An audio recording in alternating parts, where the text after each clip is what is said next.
सुरुवात करूया।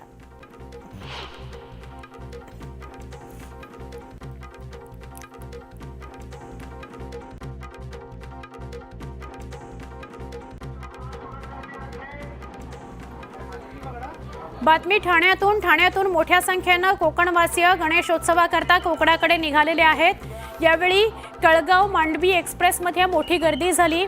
कोकणवासियांनी पहाटेपासूनच रेल्वेत बसण्यासाठी लांबच लांब रांगा लावल्या। दरम्यान रेल्वे स्टेशन परिसरात पोलिसांचा मोठा बंदोबस्त तैनात करण्यात आला। गणेशोत्सवाकरता कोकणात जाणाऱ्या कोकणवासियांचा प्रवास सुखकर होणार आहे। दरवर्षीप्रमाणे यंदाही नितेश राणेंकडून मोदी एक्सप्रेस ट्रेन सोडण्यात आली। या ट्रेनने प्रवास करण्याकरता कोकणवासियांनी दादर रेल्वे स्थानकावर मोठी गर्दी केली। सलग दुसऱ्या दिवशी माणगाव शहरात मोठी वाहतूक कोंडी बघायला मिळाली। गणेशोत्सवाकरता मुंबईकर कोकणवासीय गावाकडे निघाले। हजारो वाहनं कोकणच्या दिशेने निघाली आहेत। कोकणात जाणाऱ्या लेनवर मोठी वाहतूक कोंडी झाली आहे। कोकणातील प्रमुख सणांपैकी एक सण असलेल्या गणेशोत्सवाकरता लाखो कोकणवासीय कोकणात दाखल होत आहेत। आज सकाळपासून मुंबई गोवा महामार्ग गजबजलाय, गर्दी आहे या मार्गावर। रत्नागिरी जिल्हा प्रशासनाने वाहनं सावकाश चालवण्याचे आणि वाहतुकीचे नियम पाळण्याचे आवाहन केले आहे। इंदोर पुणे मार्गावर मोठ्या प्रमाणात वाहतूक कोंडी झाल्याचं बघायला मिळालं। अंकाई किल्ल्याजवळ अपघात झाल्याने वाहतूक ठप्प झाली। तब्बल 7 किलोमीटर पर्यंत वाहनांच्या रांगा लागल्या होत्या। लाडक्या गणरायाच्या आगमनाकरता केवळ 3 दिवस उरलेत। गणरायाला आवडणारे पदार्थ, स्वागताकरता लागणारं सजावटीचं साहित्य, पुष्प, मखर या खरेदीसाठी भक्तांनी दादरच्या बाजारात गर्दी केली। आज बाप्पाच्या आगमनापूर्वी सुटीचा शेवटचा रविवार आहे, त्यामुळे नागरिक सकाळपासून खरेदी करता दादरच्या बाजारात दाखल झालेले आहेत। कोकण रेल्वेची रोरो सेवा सुरू झाली आहे। दुपारी 3:30 वाजता ही गाडी कोलाडवरून निघाली। ती रात्री 11 वाजता नांदगाव रेल्वे स्थानकात पोहोचली। यावेळी नांदगाव प्रवासी संघटनेच्या वतीने रोरोने आलेल्या प्रवाशांचं स्वागत करण्यात आलं। गणेशोत्सव आता काही दिवसांवरच आलाय। बाजारपेठा त्यामुळे सजलेले आहेत। सजावटीचं साहित्य अनेक दुकानांमध्ये बघायला मिळतंय। बाप्पाच्या आगमनाची आतुरता लागली असून सिल्लोड तालुक्यातील वांगी फाटा इथं गणेश मूर्ती बनवणारे कारागीर मूर्तीवर शेवटचा हात फिरवण्यात व्यस्त आहेत। उजनी धरणातून सोडलेल्या पाण्यामुळे भीमा नदीनं धोक्याची पातळी ओलांडली। याचा मोठा फटका तीर्थक्षेत्र गाणगापूरला बसला। भीमा नदीकाठच्या गावांना कर्नाटक प्रशासनानं सतर्कतेचा इशारा दिलाय।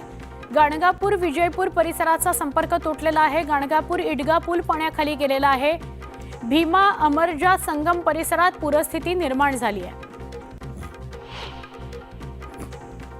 कोयना धरणात पावसाची संततधार सुरू असल्यानं पुन्हा कोयना धरणाचे सगळे दरवाजे 1 फुटानं उघडण्यात आले। त्यामुळे नदीकाठच्या लोकांना सतर्कतेचा इशारा देण्यात आलाय। 10,400 क्युसेक प्रति तास पाण्याचा विसर्ग कोयना नदीपात्रात सुरू आहे। मनमाडच्या कळवण भागातील चणकापूर धरणातील पाणीसाठ्यात वाढ झाली। त्यामुळे धरणातील 3 दरवाजे उघडण्यात आले। दरम्यान नदीकाठच्या नागरिकांना सतर्कतेचा इशारा देण्यात आलाय। राज्यात गेल्या आठवड्यात सगळ्याच भागात झालेल्या जोरदार पावसामुळे धरणामधील पाणीसाठा 83% पोहोचलाय। गेल्या वर्षीच्या तुलनेत त्यात 12% वाढ झाली आहे।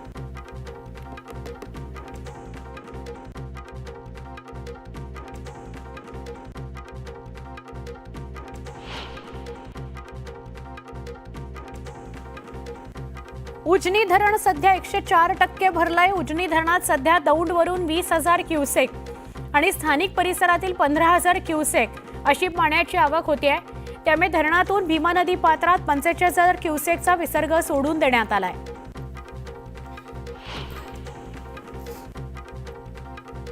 संततधार कोसळणाऱ्या पावसामुळे मुंबईकरांची पाणी चिंता मिटली आहे। मुंबईला पाणी पुरवठा करणाऱ्या 7ही तलावांमध्ये तब्बल 95.74% पाणीसाठा जमा झालाय। पाणी कपातीची गरज नाही असं पाणी पुरवठा विभागाच्या अहवालातून स्पष्ट करण्यात आलं। पुढची बातमी आपण पालघर बोईसर इथून बघणार आहोत। या रस्त्यावर हा जो रस्ता दिसतोय पालघरच्या बोईसरमध्ये सिडको बायपास रोड आहे। या रोडवर तासाभरात 6 वाहनांचा अपघात झाला। तासाभरात झालेले वेगवेगळे 6 अपघात सीसीटीव्ही मध्ये कैद झालेत। या अपघातांमध्ये 12 ते 13 जण किरकोळ जखमी झाल्याची माहिती आहे।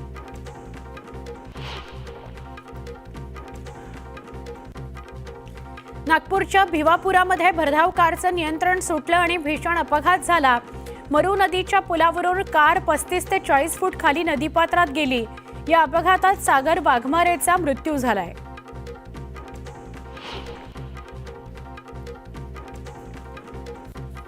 बागलाणच्या करंजाडमधील मुख्य बाजारपेठेत असलेल्या ई-सेवा केंद्राला आग लागली। आगीत महत्त्वाच्या कागदपत्रांसह सगळं साहित्य जळून खाक झालं। शॉर्ट सर्किटमुळे आग लागल्याचा अंदाज व्यक्त करण्यात येतोय।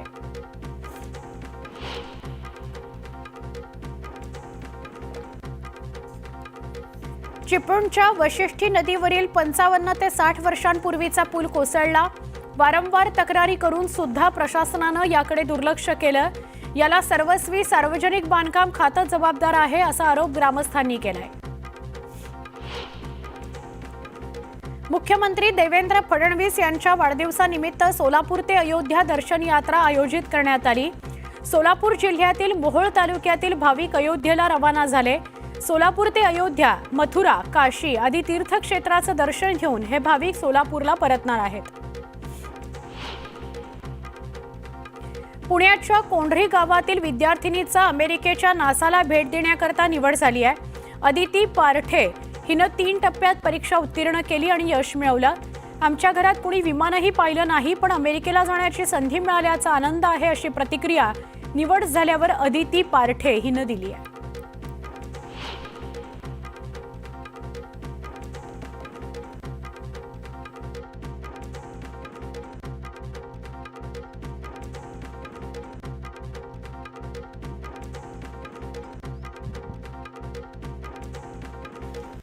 बातमी पंढरपूरची। पंढरपूरच्या मेंढापूरमध्ये अवैधरित्या मुरुम आणि दगडाचं उत्खनन होत असल्याचा आरोप करण्यात आलाय। कारवाई न करता परस्पर सोडून दिल्याचा आरोप दादासाहेब चव्हाणांनी केलाय। दरम्यान चौकशी करून तातडीनं कारवाई करण्याची मागणी होतीये।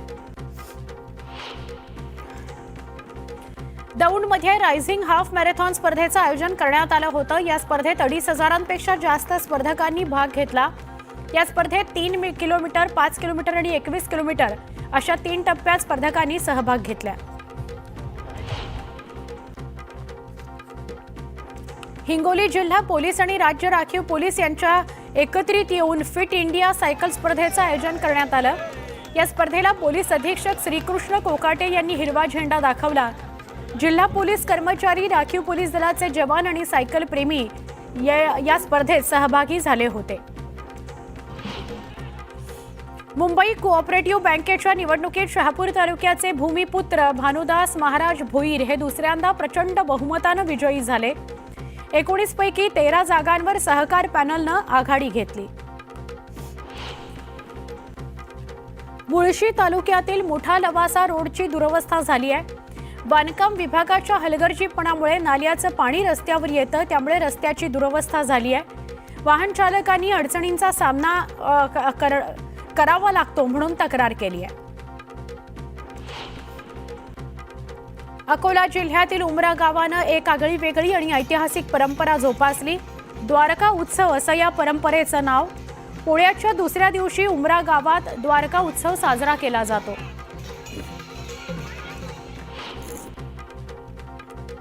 जळगावच्या जामनेरमध्ये पोळ्याच्या दुसऱ्या दिवशी 12 गाड्या ओढण्याची परंपरा आहे। यंदा शहरात एकाच दिवशी 3 ठिकाणी 12 गाड्या ओढण्यात आल्या।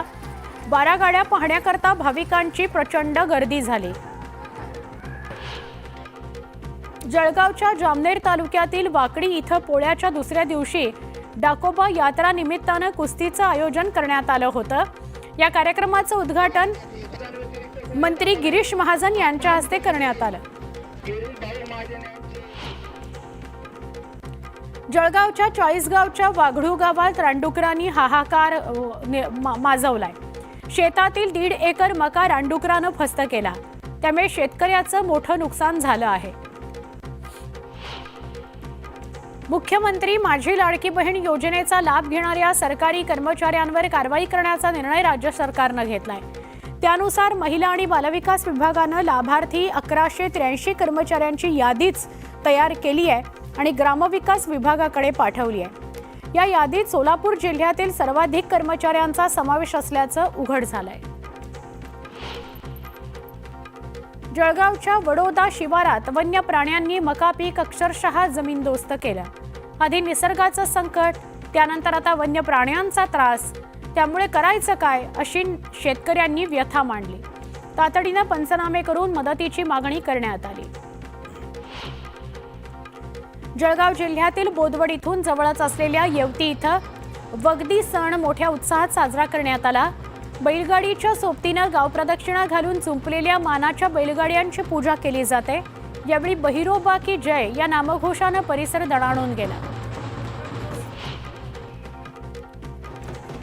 जळगाव जिल्ह्यातील भुसावळ तालुक्यातील साकेगाव इथं मरीमाता यात्रेनिमित्त 12 गाड्या उत्सव मोठ्या जल्लोषात साजरा करण्यात आला। 12 गाड्या पाहण्याकरता संपूर्ण साकेगावकर तसंच परिसरातील नागरिकांनी मोठ्या संख्येनं गर्दी केली होती। नंदुरबारच्या रोजपा प्लॉटमध्ये स्मशानभूमीकडे जाणाऱ्या मार्गावरील नदीवर पूल नसल्याचं समोर आलंय। यामुळे पुराच्या पाण्यातून मृतदेह नेण्याची वेळ नागरिकांवर आली। दरम्यान तातडीनं नदीवर पूल बांधावा अशी मागणी स्थानिकांनी केली आहे। एक मोठी बातमी आपण बघतोय स्क्रीनवर, ही ब्रेकिंग न्यूज आहे। टोल फ्री असूनही कोकणवासियांकडून टोलची वसुली केली जाते। टोल फ्री पास काढूनही फास्टॅग मधून पैसे कापले जात आहेत, म्हणजे कट होत आहेत। कोकणात जाणाऱ्यांना टोलची रक्कम भरावी लागते। टोल फ्रीची पावती लावून सुद्धा खात्यातून टोलचे पैसे कट होत आहेत। मुंबई पुणे एक्सप्रेसवेवर सुद्धा हा प्रकार सुरू आहे। आमचे प्रतिनिधी अजित मांढरे यांच्याकडून अधिक माहिती घेऊया। अजित, काय अपडेट? सुवर्णा, दरवर्षीप्रमाणे यावर्षीही सरकारने कोकणात जाणाऱ्या ज्या गणेश भक्तांसाठी टोल माफी केलेली आहे। शनिवार रविवार आहे आणि पुढच्या काही दिवसांमध्ये गणपती बाप्पा कोकणवासियांमध्ये घराघरांमध्ये विराजमान होतील। यामुळे शनिवार रविवार पाहून अनेक कोकणवासी जे आहेत त्यांनी रस्ते मार्गाने ट्रॅफिक कमी मिळेल, जरी रस्ते खराब असले काही ठिकाणी तरी जाता येईल या पार्श्वभूमीवरती शनिवार रविवारमध्ये जाण्याकरता त्यांनी निवडलेलं आहे। पण दुसरी ही अडचण असताना आणखी एक अडचण त्यांच्यासमोर आली, ती म्हणजे मुंबई पुणे एक्सप्रेसवे टोल नाक्यावरून जेव्हा ते पास होतात त्यावेळी मात्र त्यांच्या जो त्यांचा टोल पास आहे त्या फास्टॅग मधून त्यांचे पैसे कट झाल्याचा मेसेज जो आहे तो त्यांना येतोय। मुळात ज्यावेळेस त्यांना जो पास दिला जातो, एक जवळच्या वाहतूक पोलीस स्टेशनमध्ये जाऊन त्या ठिकाणी एक पास घ्यायचा असतो कोकणामध्ये जाणाऱ्यांचा, आधार कार्ड देऊन त्यांना मग वाहतूक पोलीस एक पास देतो। तो पास गाडीवर लावला जातो आणि तो पास पाहून टोल नाक्यावरती जे टोल कर्मचारी जे आहेत ते गाड्यांना एक्झम्प्टेड करतात, म्हणजे टोलमधून सवलत देतात। पण असं असताना सुद्धा गाडी एक्झम्प्टेड केलेली आहे, गाडी निघाली, तिथे टोलवर दिसलं की गाडी एक्झम्प्टेड झालेली आहे, सवलत दिलेली आहे, टोल कोणताही लागलेला नाहीये। पण पुढे जाऊन दोन तासांनी जेव्हा लोक पुढे जातात तेव्हा मात्र त्यांच्या फास्टॅग मधून पैसे कट झाल्याचे पैसे जे त्यांना मेसेज जो येतो येतोय। म्हणजे एक प्रकारे ही टोल माफी मोफत आहे का चाकरमान्यांना टोल देऊन जावा लागणार, हा प्रश्न या निमित्ताने उपस्थित झालेला आहे। अनेक असे कोकणवासी आहेत की ज्यांना या टोल नाक्याचा जो फटका बसलेला आहे। मुळात सर्व गाड्यांना फास्टॅग जे आहे ते काचेवर लावणं अनिवार्य करण्यात आलेलं आहे आणि त्याशिवाय टोल नाक्यावरून प्रवेश दिला जात नाही। पण जर अशा काही सवलती दिल्या असतील तर त्या सवलतींमध्ये सरकारने काहीतरी विशेष उपाययोजना केल्या पाहिजेत, जेणेकरून जर फास्टॅग काचेवर लावलेला असेल त्यातून पैसे कट होणार नाही किंवा तो फास्टॅग नंबर घेऊन त्याला सवलत दिली जावी, अशा पद्धतीने काही करणं गरजेचं होतं। पण ते न केल्यामुळे चाकरमान्यांना 500 रुपये टोल जे आहे ते भरावे लागलेले आहेत। नक्की, धन्यवाद अजित, आपण माहिती दिली त्याबद्दल। एक छोटासा